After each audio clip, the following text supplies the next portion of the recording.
السلام عليكم، ازيكم حبايبي؟ عاملين ايه؟ يا رب تكونوا بخير. النهارده بقى انا ولا هسلق البتنجان ولا هدقلج البتنجان في الزيت. انا النهارده هعمل البتنجان بطريقه جديده خالص وجميله.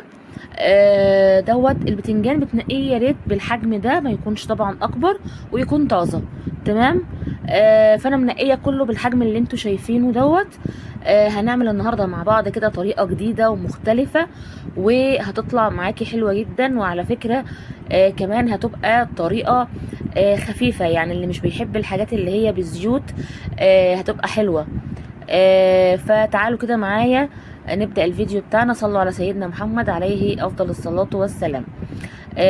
هنبدأ كده اللي احنا نجيب البتنجانة كده، وتشقيها بالسكينة كده شقة زي ما انتوا شايفيني كده بالظبط. هتعمليه ني. هعمله ني، بس هتشوفوا الطريقة. طريقة هتعجبكم جدا بأمر الله.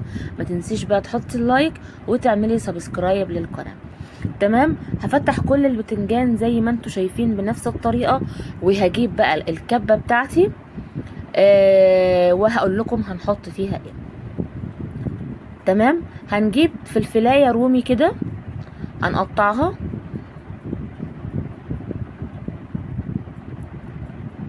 تمام. هنجيب كمان اللي هو الفلفل الحراق ده. عايزه اقول لكم الفلفل ده كان بصوا نار جهنم، بس الصراحه بيطعم البتنجان جدا جدا، بيديله ايه، طعم مميز كده. خلاص. واللي مش حابب اللي هو يحط الفلفل الحراق، ممكن تكتفي بالفلفل الرومي مع التوم.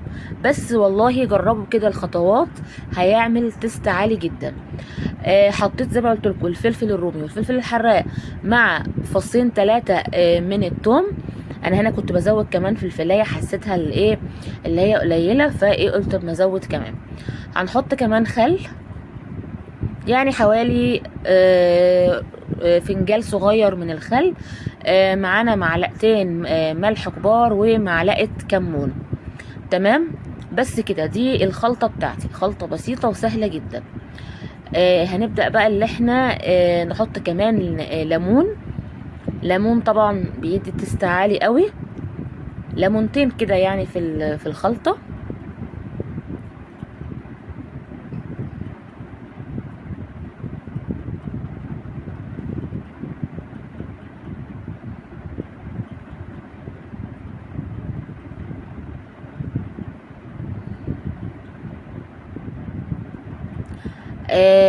بصوا يا جماعة، البتنجان ده او الطريقة دي صدقوني خفيف جدا جدا جدا، وكمان هتوفري كمان الزيت معاكي.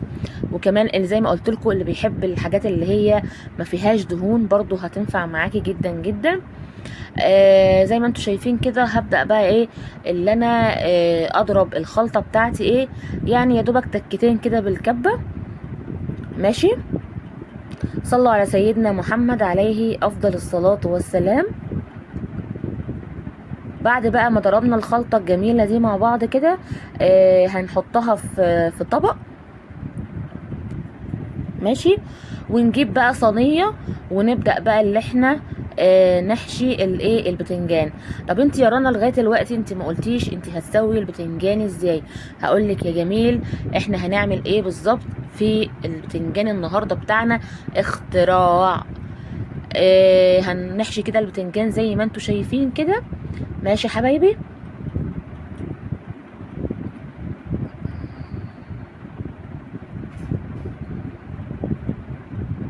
الطريقة دي بتعملي البتنجان في حوالي ربع ساعة بالظبط، يعني ربع ساعة بالظبط بتبقي عاملة احلى بتنجان ممكن تاكليه في حياتك. بقى ممكن بصي تاكليه بقى مع الفطار، مع شوية بقى في يعني طعمية وفول، على العشاء، على الغداء، بصي معاكي في كل حاجة.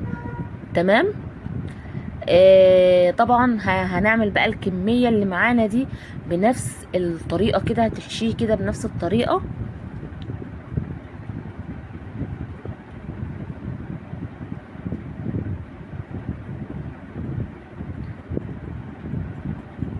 ماشي.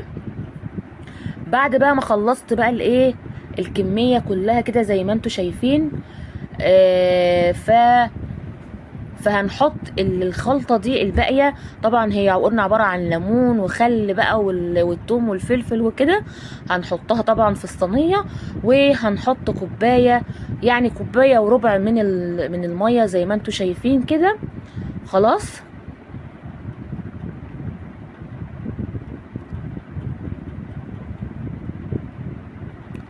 اهي ربع كمان كوبايه، يعني كوبايه وربع بالظبط من الميه. خلاص. هتعملي بقى ايه يا رنا تاني؟ هنرفعه على النار حوالي ربع ساعه، وهيستوي معاكي وهيبقى زي العسل. طبعا هوريهولك وهو على النار، وهقولك طبعا التسويه بتاعته بتبقى. بصوا بقى حبايبي، هنا البتنجان كان على النار اهوت. بصوا ما شاء الله بدأ يخش في التسويه.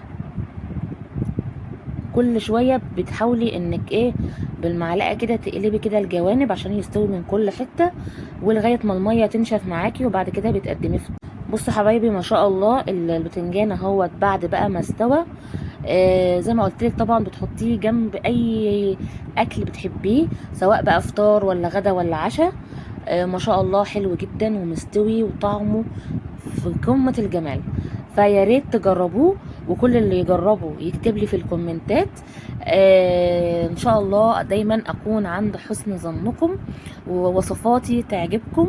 ما تنسوش بقى تعملوا اللايك والسبسكرايب للقناة، وفعلي زر الجرس يا ست الكل، عشان ان شاء الله يوصلك مني كل جديد. جربوه بإذن الله. هيبقى تجربة ناجحة، طعمه خيال. وبصوا طري بطريقة لا تتخيلوها. يا رب بإذن الله تكونوا دايما في أسعد حال، وأكون دايما عند حسن ظنكم. ما تنسونيش بقى في دعواتكم الحلوة، وأسيبكم في رعاية الله وحفظه.